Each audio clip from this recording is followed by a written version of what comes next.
অরিন্দম ঘোষ প্রশ্ন করেছেন, কোটি কোটি দণ্ডবত প্রণাম মহারাজ।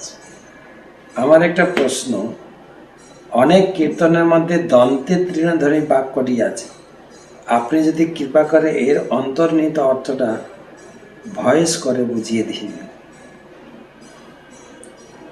দন্তে তৃণধারে পশুরা, তো বৈষ্ণবগণ যখন কোনো কিছু সেবা বা পথ কীর্তন করেন তাদের দৈন্যতা, আমি পশুর থেকেও অধম, দন্তের তৃণ ধরে এই ভাষাটা ব্যবহার করেন, এইটুকু, আর কিছু নেই।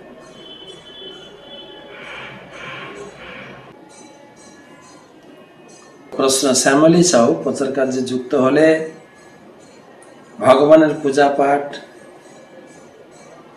কতটুকু করা বাঞ্ছনীয়? গৃহে যেহেতু আমি একা ভক্ত, মঙ্গলারতি, ভোগ নিবেদন ইত্যাদি আমাকেই করতে হবে, আপনি দয়া করে জানাবেন সময় কিভাবে মেনটেন করা উচিত। প্রথম হচ্ছে ভজন, প্রথম হচ্ছে আচার। আচার না করলে প্রচার করবেন কি করে?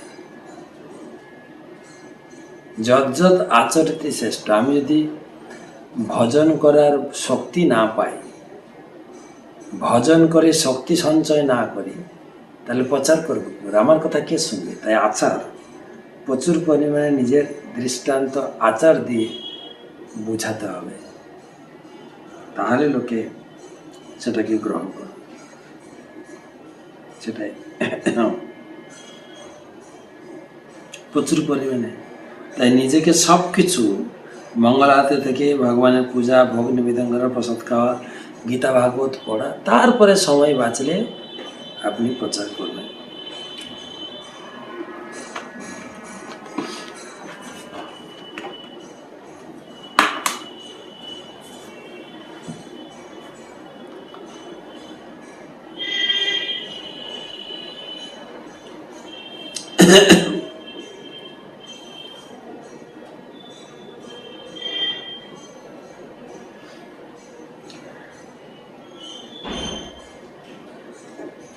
বাসন্তী জালুই, আমি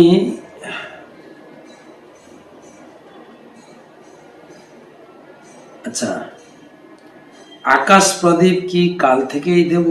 গতকালকে প্রশ্নটা পাঠিয়ে, এই প্রদীপ সূর্যমুখী তেলে দেওয়া যাবে না তিল তেলে দিতে হবে? তিল তেল ভালো, না পেলে অন্য কিছু তেল ব্যবহার করবেন। পরের প্রশ্ন, আমি দামোদর ব্রত একবার ফল একবার হবিষ্যি অন্ন গ্রহণ করতে চাই, এখানে বহুবীজ ফল চলবে বা রাত্রি দুধ গ্রহণ করা চলবে কি না জানাবে। রাত্রিতে দুধ খাওয়া যাবে। আপনাকে বলবো, যেভাবে আপনি ব্রত সংকল্প ধরেছেন সেইভাবে আপনি করবেন। ধরো আমি একটা ব্রত সংকল্প করলাম, দুবার করে খাবো, সূর্য অস্তের পরে খাবো না, সেইভাবে আমি যেভাবে ব্রত ধরবো সেভাবে করবো। আর কি খাবো খাবো না, তার থেকে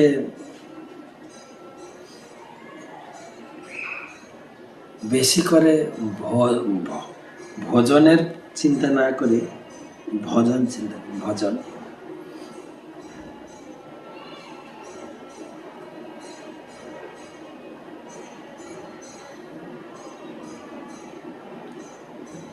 প্রদীপ মণ্ডল, কার্তিক মাসে আকাশ প্রদীপ জ্বালানো কি শাস্ত্রসম্মত? আমরা এটা গ্রামে দেখে থাকি। অবশ্যই, আমি প্রথম দিন দামোদর এতে আমি পড়িয়েছি, দামোদর বইটা পড়িয়েছি, সেখানে আকাশদ্বীপের কথা লেখা হয়েছে। কার্তিক মাসে আকাশদ্বীপের মহিমা। দামোদরায় বিশ্বায় বিশ্বরূপ ধরায় চ নমস্কৃত্য প্রদস্যামি ভৌমদীপম হরিপ্রিয়ম। বিশ্বরূপ ধারণকারী ভগবান দামোদরকে আমি প্রণাম নিবেদন পূর্বক শ্রীহরির অতি প্রিয় এই আকাশদ্বীপ নিবেদন করছি। হে ভগবান, আমি যেন এই ব্রত পালনের মাধ্যমে তোমার প্রতি শুদ্ধ দীপ, শুদ্ধ ভক্তি লাভ করতে পারি। আকাশদ্বীপ। যে ব্যক্তি কার্তিক মাসে উচ্চ আকাশে মহাদ্বীপ প্রদান করেন তিনি সমস্ত কুটুম্বগণ সহ বিষ্ণু লোকে গমন করেন। পদ্ম পুরাণ।